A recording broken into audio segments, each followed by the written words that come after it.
Hello and welcome to the Complete Piano Method channel.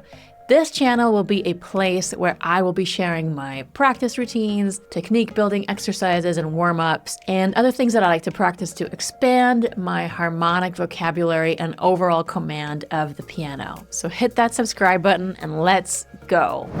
Today I'm going to share my secret weapon with you. I'm sure that a lot of you already use to-do lists and all sorts of planners and different things in order to stay organized and stay on top of your short and long-term goals. For me, what has been a real game changer has been the weekly practice log.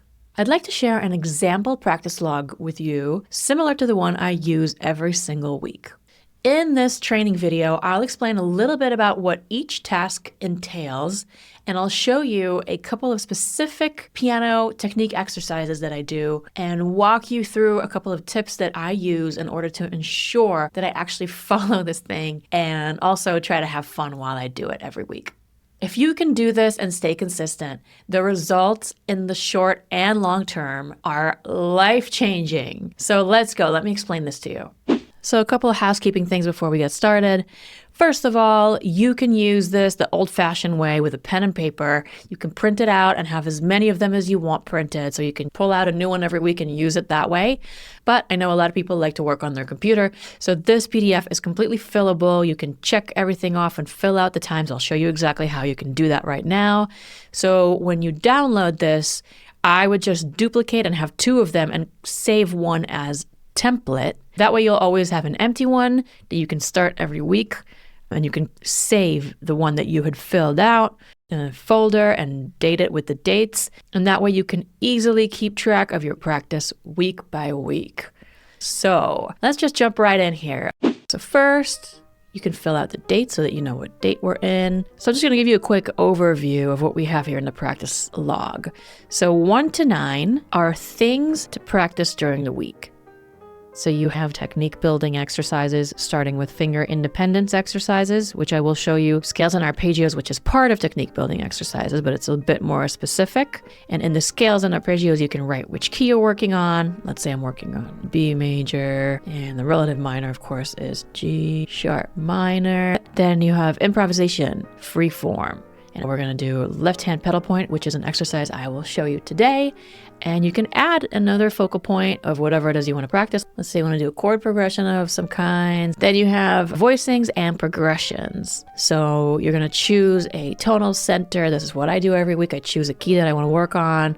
I don't know, let's be ambitious. Let's say F sharp major. And that's the key that I'm going to be working on this week. So I'm going to be trying to play different songs in this key, trying to work on different chord progressions in this key. Transcription project. I am working on an Oscar Peterson transcription. So let's just leave it at that. And then arrangement project. Selected source material. Let's say you're doing Coldplay, Viva La Vida. And then selected repertoire. So let's just say you want to work on some kind of etude. So let's just, I don't know, Chopin, number 12, revolutionary. And okay, so pages is how many pages are you going to work on this week? Let's just say you're going to work on page 1 and 2. Content creation. So what kind of content are you going to be making this week, if at all? Of course, you don't have to do all of this every week. I'm just kind of showing you options in the event that you do have that kind of time. Let's just say I am doing this full out. So content creation, I'm going to make a Alicia Keys cover, and I'm going to do Debussy overhead shots. And then the last thing you have here is a self-study / project. So it's a free-for-all, whatever it is you're working on. So let's just say you're working on your album or a specific track for your album. So you can just write track number 4, clean lines. Okay, so this is your to-do list as far as what you're going to be practicing this week. Now, the way that this goes is that every day, so you have Monday, Tuesday, Wednesday, Thursday, Friday, Saturday, Sunday. Of course, you can take days off. I often do. But, in the event that you have all that time and you're out here just practicing all the time, you can just fill this out. So let's pretend we practice our technique today. Today is Monday, March 1st, I guess. And we practice our technique for 40 minutes. So we're going to come in here, we're going to click on Monday, and we're going to write 40 minutes. Okay. And then, let's say on Tuesday, we did 32 minutes. And I track this with a timer. I personally work with something that's very close to the Pomodoro method, if you're familiar. So 15 minutes on Wednesday, etc., right? You get the idea. Scales and arpeggio, you do 10 minutes here. You got real inspired and you did 23 minutes here. And this way you just go ahead and fill this out. I recommend in my course, again, wink, wink, I give you specific instructions of how much time I suggest that you practice each thing. Obviously, this is yours to take and run with and do what works for you. 25-minute increments, similar to the Pomodoro technique, really work wonders, and it's not a big time commitment. So for the pretend fill that we're doing right now to this document, let's just say we did 20 minutes on improvisation, and 25 minutes the next day. And then if you want to go crazy and do 4 hours, here you did 4 hours on Wednesday. You got real inspired. And you see how this plays out, right?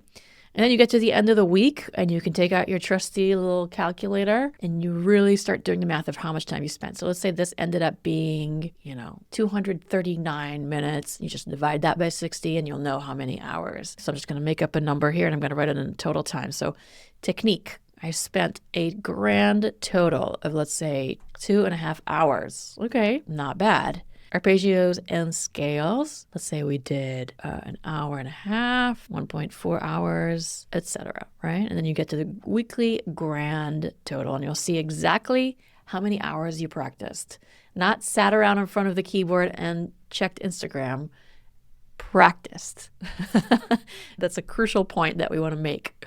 You'll see what you did, how you progressed, how much time you spent.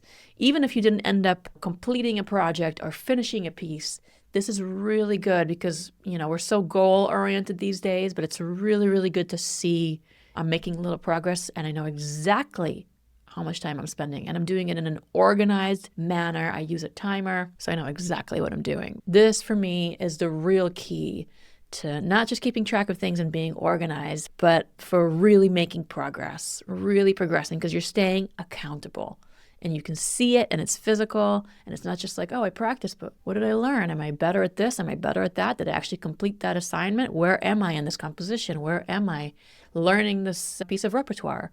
You can actually track and see exactly where you are. It's amazing. Now let's dive in. I'm going to give you a sneak peek at one of the core techniques I teach in the technique module of the Complete Piano Method. This one's all about building real finger independence. After that, we'll switch gears. We will then explore a different kind of training focused on free-form improvisation. Take what's useful, try it out, and see what sparks your curiosity. If you'd like, you can start building these into your practice log by tracking how much time you spent on each, in addition to your regular practice routines and ongoing goals. So maybe you've noticed in your playing that sometimes when you move one finger, the others move as well. Maybe you've seen your pinky finger raise up in the air while you're playing the other fingers. It's possible to get by playing like this. Some people that's how they play and they play their whole lives like that. But in order to really, really master technique and to have consistency in our playing and feel solid, we want to be able to train our fingers on both hands to be independent from each other as much as we can. This next exercise and its derivatives, which I'll show you, are meant to establish our ability for each finger to operate independently from the other and independently from the other tendons and muscles that are connected to it in the palm, the wrist, the arm, the elbow, and beyond. I was told that this particular exercise and this concept was really developed by Chopin, but there are many different schools of piano technique that have adapted their own versions and their own variations of this very exercise. All right, so let's go. We're going to start with the right hand and then we'll do the left hand separately. And then later on when we start practicing it in our daily routines, we can do them together. But right now, let's isolate and just do the right hand. If you'd like to read it from the sheet music, there is a sheet that shows you exactly the patterns of how to go through this. All right, so we're going to put our 5 fingers on the F minor scale. You want to make sure, again, that your elbow is not here ever or anywhere near that. The elbow is close to the body, The arm is relaxed. I'm going to start sounding like a broken record with this, but it's vital. So just make sure you're chill, relaxed, everything's calm. Wrist, you can go up and down. It's not locked, but it's nicely positioned. And your fingers, remember this apple holding shape of everything being sort of curved and not distorted in any way, and your fingers are just sitting on the F minor scale. So you don't want it to be kind of like out too close to the edge here of these black keys, but you also don't want to be too inward. So somewhere in the middle, this is what the natural sort of shape of the hand should be, and everything is relaxed. Okay, so you're going to push, you're going to hold all of them down. And you're going to go up and down a couple times just to get comfortable. Make sure no tension, shake it off.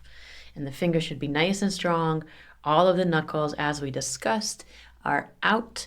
Nothing is collapsing. You're not seeing this. They're all nice and out. And now, starting with the thumb, you're going to lift up and down 4 times, playing each note. So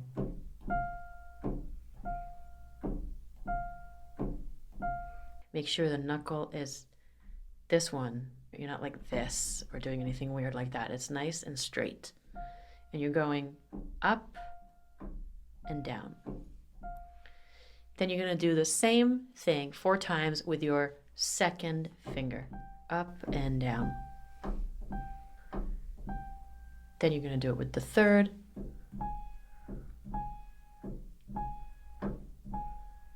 And then you're going to do it with the fourth, which is hard and challenging.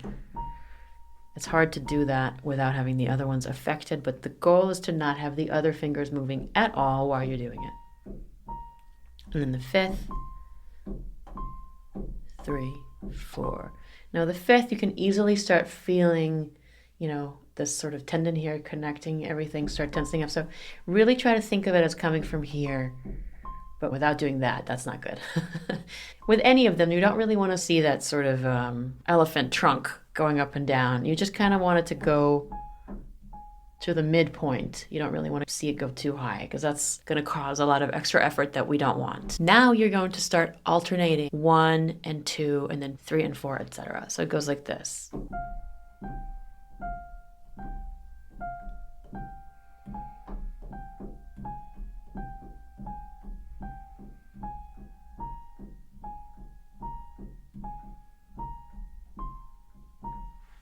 Make sure everything is relaxed. You don't want this wrist to be sort of hard and locked. So make sure you can bring it up and down while the fingers are not collapsing. So wrist can go up and down, fingers are not collapsing, elbow is relaxed, and you're just, let's do it again.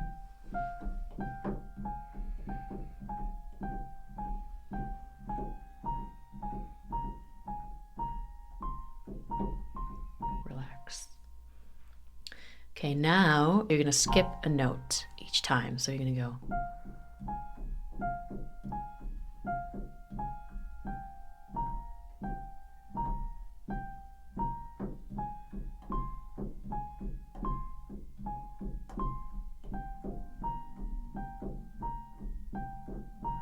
Do that a couple of times.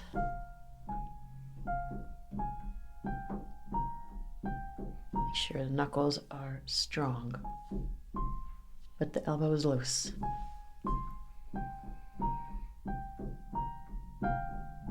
Great. Now we're going to do 1 and 4, 2 and 5. So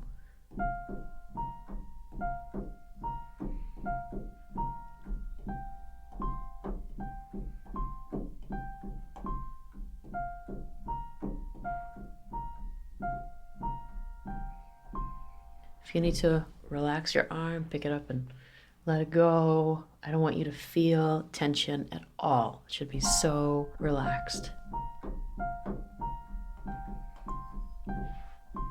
If you feel like some fingers are moving that are not supposed to, like for example, when you're doing 4, you feel 5 moving, it's okay. Just know that when you do the 10-minute exercise every day, it's going to get better, okay? As long as you're making sure that your fingers are not breaking all the knuckles, everything is curved the way it's supposed to be. It's strong and firm while everything else is loose. And of course, be patient with yourself. It's not automatically just going to happen. You just know that that's what you're working towards. So after you've done these individuals, we're going to start doing them in groups. So now we're going to do thirds. So 1 and 3, and then 2 and 4, and then 3 and 5, and then 2 and 4. So here we go. This is the thirds.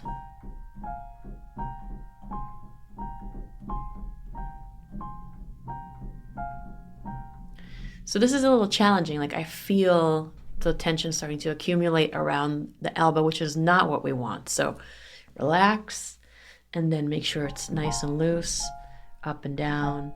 And really, the fingers are the only ones that are working.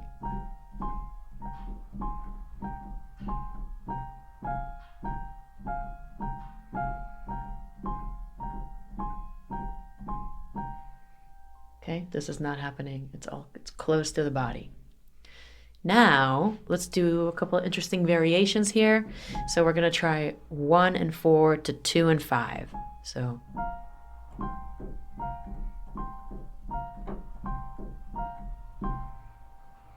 then we're going to try the outer 1 and 5 into the inner 2 and 4.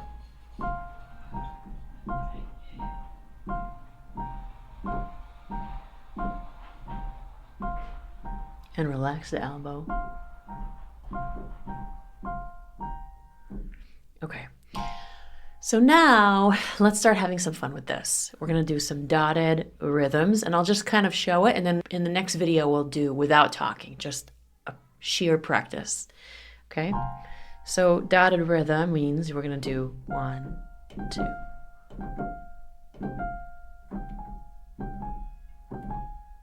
Relax.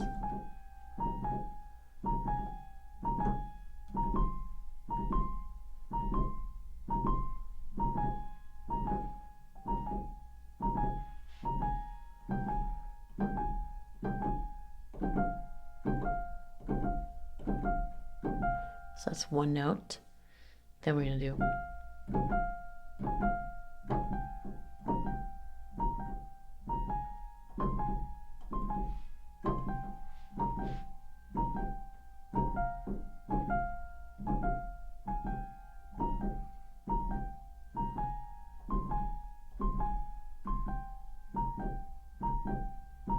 Then we're going to do 1, 4, 2, and 5, dotted.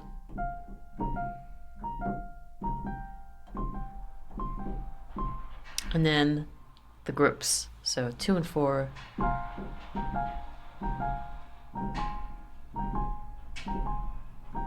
This can easily start feeling tense, so just make sure you're relaxing everything and then doing this as much as you need, and then only working from the knuckles and only working with the fingers.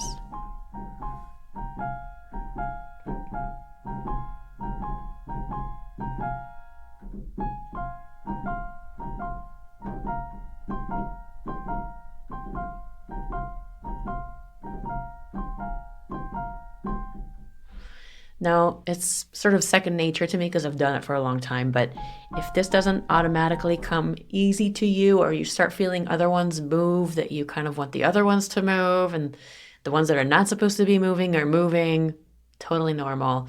Just be patient with yourself and work on it a little bit every day. It develops very quickly.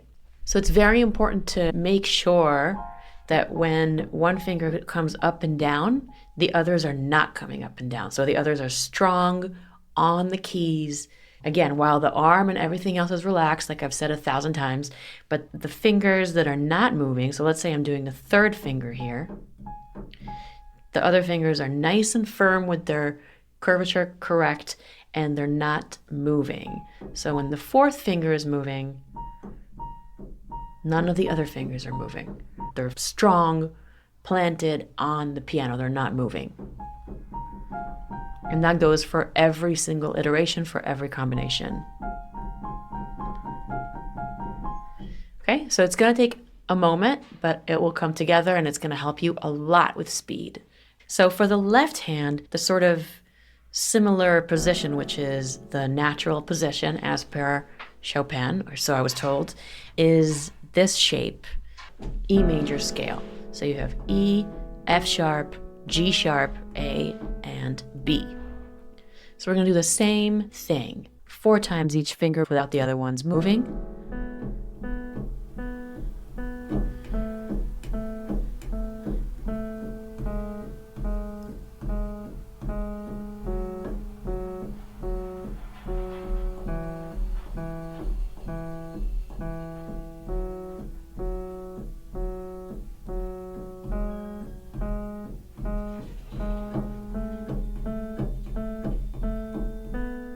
So you may have noticed that 4 and 5 are challenging. It's not easy, especially if you're really focused on only working from these knuckles and the fingers and not employing any other tendon or muscle. It's not easy to just independently move them, but that's the whole point of the exercise. So go slow and really pay attention to each muscle. Let's do the trill.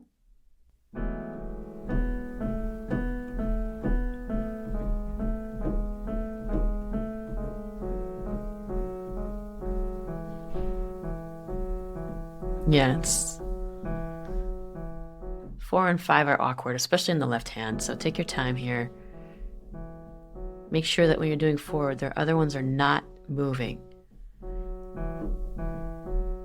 And the elbow is close to the body, not working.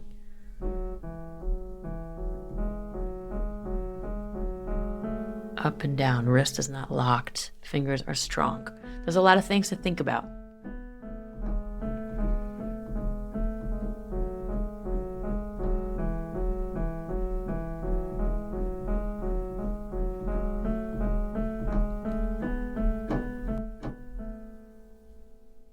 So you can't really do this on autopilot. There's so much to think about. In between the fingers being strong, the knuckles being curved, the wrist not locked because you don't want to hold tension ever, right? So the wrist can go up and down while the fingers are strong, which connects to the first set of exercises we did in the prior submodule.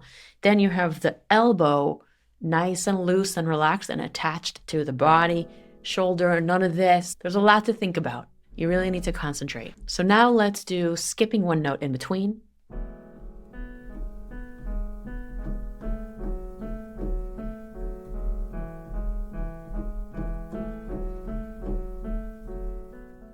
Now let's do skipping 2 notes.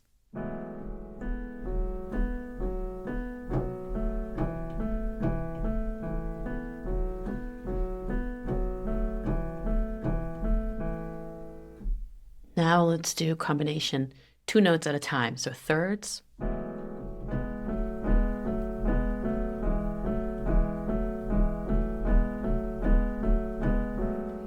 Want to make sure, stopping for a second because I felt like this knuckle could have possibly buckled. So I stopped myself, making sure that it's out and not in. No, never. If you need to, do a little bit of the falling exercise here just to kind of relax the arm, make sure your fingers are strong.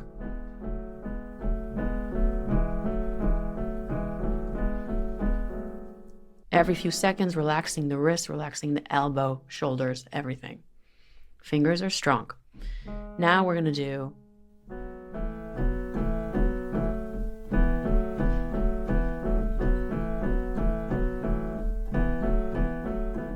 it's hard.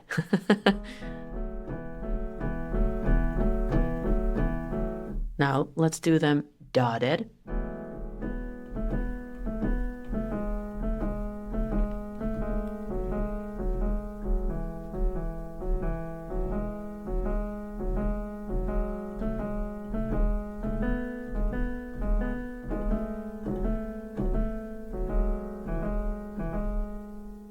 Relax.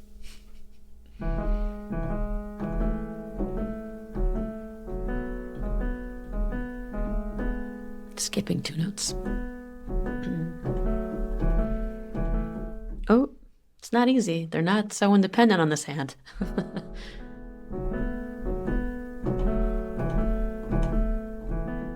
It gets more challenging when you really dot them, like tum, ba-dum, ba-dum, ba-dum, like.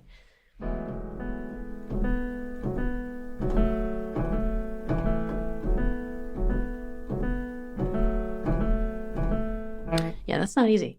Now let's do groups.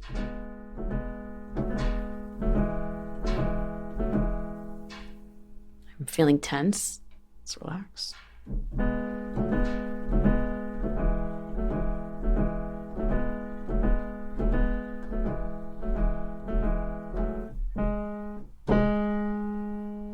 Just relax any tension.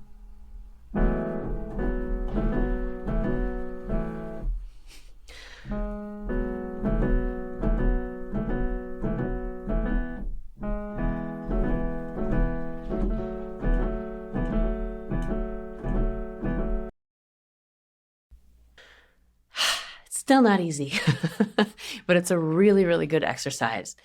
So these shapes, right, this and this, they don't really sound amazing together. That's why I sometimes do them without sound. But you can also do this or this, just do the same ones if you're on a real piano and you really don't like the sound of this. But I did this.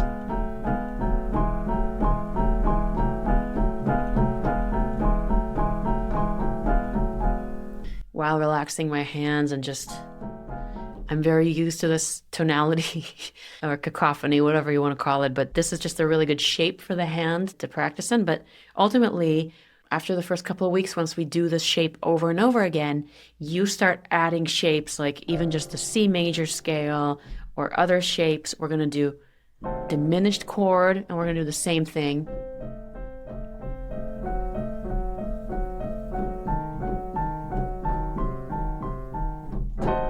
We're going to do other shapes and chords, and then you can start practicing this on the pieces that you're actively working on. So if there's a diminished chord,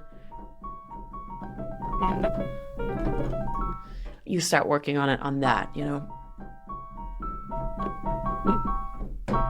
to really start feeling solid. So I'm going to be showing a little more variations in the next video, which is going to be a demo of the exercise, but this was just to show you what it's about and what you really want to be thinking while you're doing it at any shape. So remember, knuckles out, fingers strong. You should be able to really feel the fingers going all the way down to the bottom of the key with the ones that are not lifted. The ones that are lifting by themselves. You're never lifting them too high so to not overextend and work muscles that are not supposed to work. You're just kind of lifting them a little bit up and down, and then having them come down on the keys. Wrist shouldn't be locked, so check it every so often. And the elbow, of course, nice and relaxed, as well as the shoulder. I hope you enjoyed that little sneak peek into one of the many exercises I use in my own daily technique routine. Here's a quick look at some of the other key areas covered in that same technique module. And now, without further ado, let's jump into something completely different: freeform piano improvisation. In this next clip, you'll get a short preview from a longer session where I explore how using a simple pedal point can open the door to spontaneous, expressive playing. So whether one of your goals is to ultimately be able to perform or record freeform solo piano improvisation or not, this may not be a goal of yours, and that's fine, but the ability to connect with yourself deeply and to speak at the instrument freely without any inhibitions can really, really enhance your overall command of the instrument and can really make you feel a lot better about your playing and where you currently are. It doesn't matter what you already know in terms of music theory. So it doesn't matter what chords you already know, what scales, progressions. I want you to not worry about that at all. I want you to not worry about what you know and what you don't know. There are other lessons in this course and bonus modules where we will work on practicing specific voicings and strategically enhancing and expanding our harmonic vocabulary. For now, we just want to relax, completely relax, and enjoy diving into our own knowledge of what's already inside of us and what we already know, which is a lot more than we realize. Another thing is that if you start trying to look for things while you're improvising, so you're trying to pull from what you think you should be playing while you're improvising, your natural flow stops and you lose that connection and the whole point of improvising, right? So you don't want to do that. When you do that, you also miss out on the opportunity, the golden opportunity to really, really explore and find certain things that would never come up for you or would be found otherwise. It's like you're diving into your subconscious. The magic lies in letting yourself go to where you don't plan to go and playing the things that you don't know without any judgment. And this is not very natural or easy at first, but we don't try to sound good when we're improvising. In fact, the concepts of good and bad or sounding good, sounding bad really don't exist in this entire module. So just put that on pause or just forget about those concepts altogether. Like I said, it's not always easy to immediately access this almost meditative, very creative and judgment-free zone and to just start improvising right away, especially if you're a control freak perfectionist like I am. So here are a few fun exercises or access points that I like to practice in order to get myself into that space. 1, pedal point. So a very sort of easy access point for me is to just choose one note, and it could be any note. Of course, we're going to start with some diatonic stuff, meaning within the scale stuff. So I'm going to go with C major just because it's very accessible, and whether you're a beginner, intermediate, or advanced player, C major is pretty accessible to you right away. So we're going to start with a pedal point of C, and I'm just choosing this middle C for now just to kind of demonstrate. But you could choose, of course, any note and kind of do your own thing. But for the sake of the demonstration, I'm going to do C. So C is going to be my pedal point. So the idea here is just to fully relax. I'm just going to like do a little roll here, relax the shoulders, relax the body, and just, dive into this moment, forget about everything else, and just kind of vamp this C for a couple of minutes. Okay, so we're going to relax, we're going to breathe. Make sure we're not holding any tension anywhere in the body, and that we're breathing and just listening to this beautiful note. So like I said, we're going to start with diatonic, so only notes of the scale. But before I even put my hand on the piano at all, my intention is really to listen here, okay? I don't want to start running up and down like crazy and playing all sorts of things and pull what I already know and trying to impress anyone. It's just me in this room, obviously with all of you guys, but I want to just dive in and just listen to every single note that I'm going to be playing and be very specific in my choices. So maybe that means I want to sing along, which is a wonderful ear training technique. Doesn't come easy for a lot of us. But like I said, you don't have to have perfect pitch. You can just kind of try it. Just try to really be present. Listen to melodies that you're going to be building with your right hand. So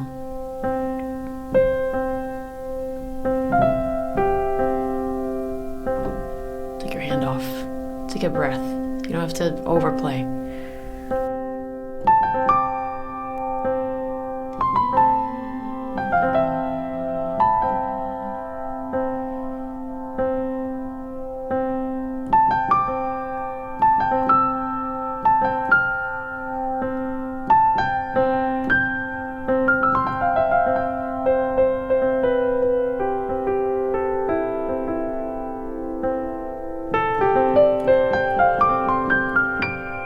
Of course, I said don't overplay, and then I started playing. It's because I'm not, let me try again.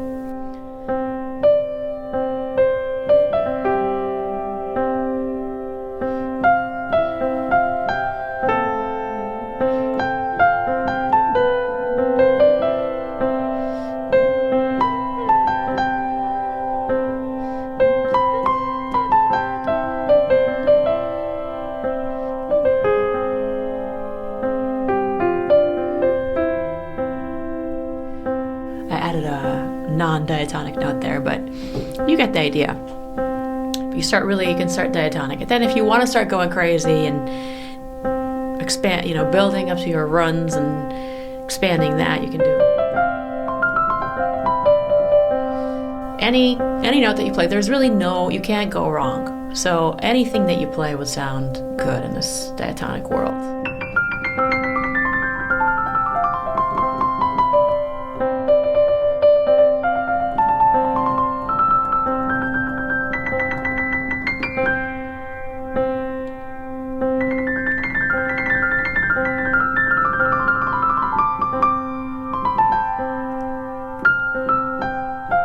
So you can do these like kind of smaller intervals like I just said.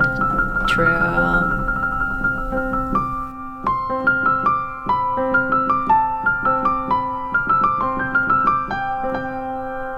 Or you can start doing kind of larger intervals, like stretching it out. And something that's really, Keith Jarrett does this a lot. Like, obviously we play the piano, so going up the range is easy. I mean, it doesn't involve much extra work for us. Like if we were playing the trumpet or singing, that involves a lot more effort.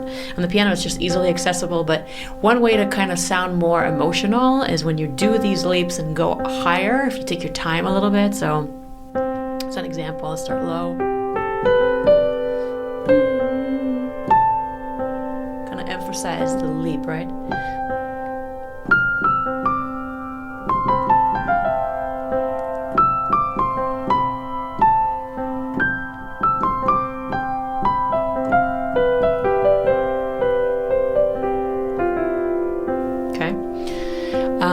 So kind of explore opening that up. You can try going building gradually and go all the way high on the keys. So like.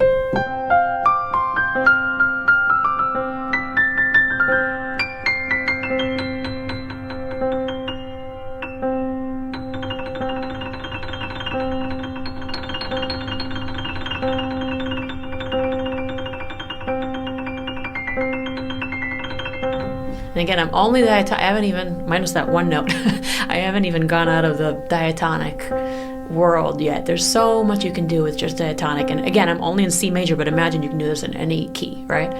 So you can also, we've only been playing sort of above the pedal point. You can also go under it. Which is really cool. I love this. I feel like Brad Meldo does this a lot.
I don't know what that was. Just kind of went with it, right?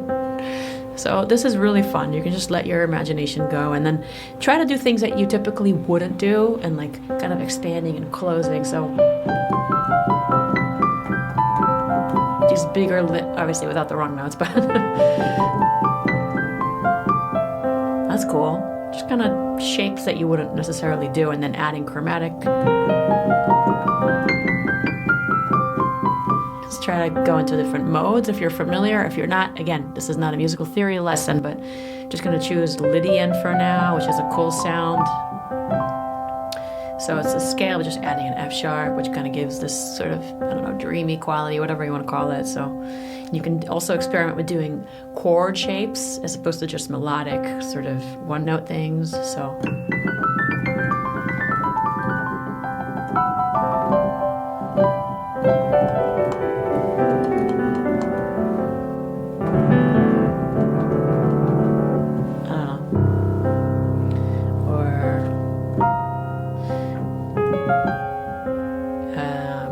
Some sort of Locrian or, I don't know, D flat.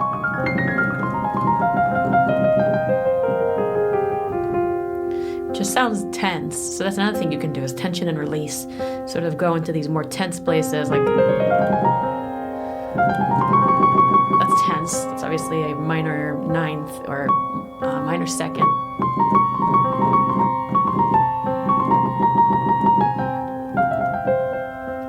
Tense, and then you release it, right? You can play with that, kind of building these longer, more tense phrases.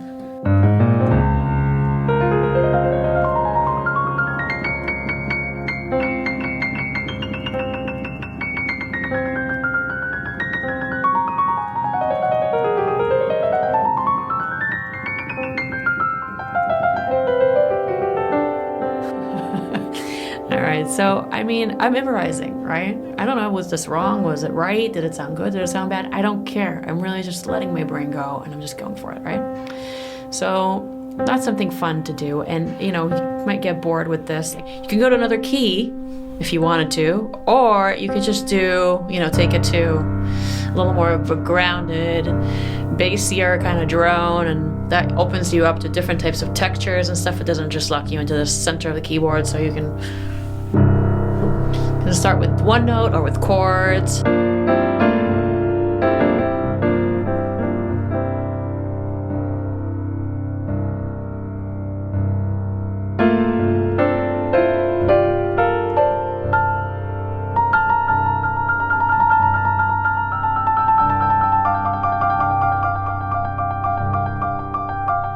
a little experimental.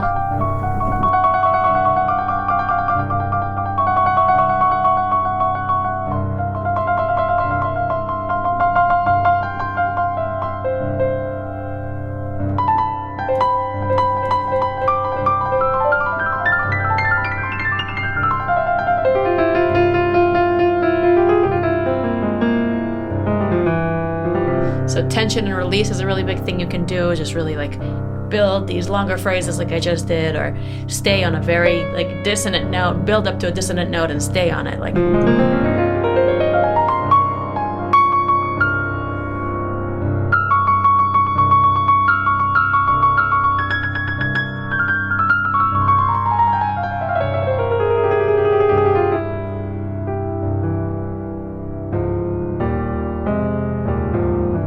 always move from this at some point, which then is like a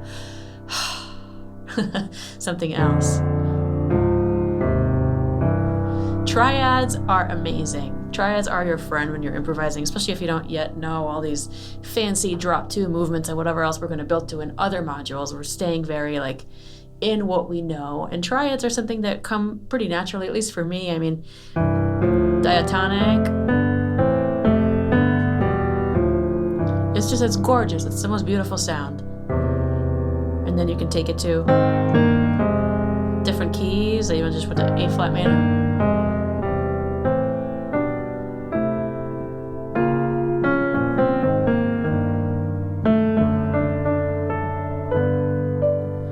Can't go wrong with triads. And that's a beautiful thing you can improvise with too.